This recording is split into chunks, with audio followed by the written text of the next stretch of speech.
दलों की नई शर्तों ने इसका संकेत दे दिया है।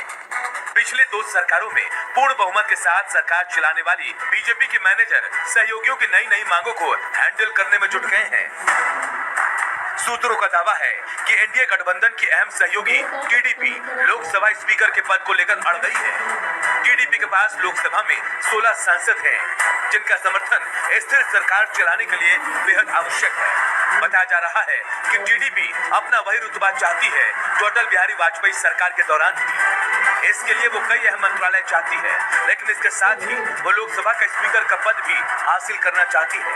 अटल सरकार के दौरान भी टीडीपी के जीएमसी बालयोगी लोकसभा के स्पीकर थे। अब चंद्रबाबू नायडू फिर से इस पद को अपने पाले में करना चाहते हैं, लेकिन जानकारों का ये भी कहना है कि बीजेपी इस पद पर कोई समझौता नहीं करना चाहती है।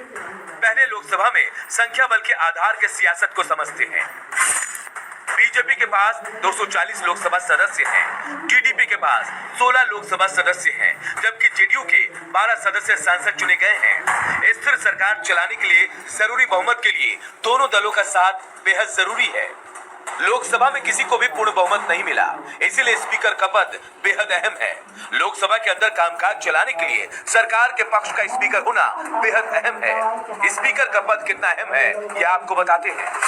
बहुमत परीक्षण के दौरान स्पीकर की भूमिका खास होती है। लोकसभा में बिल पास कराने के दौरान भी स्पीकर का रोल अहम हो जाता है।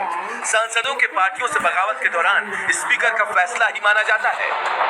वैसे तो स्पीकर का पद निष्पक्ष माना जाता है, लेकिन संसदीय इतिहास में अनेक ऐसे मौके आए जब विपक्ष ने स्पीकर पर पक्षपात करने का आरोप लगाया।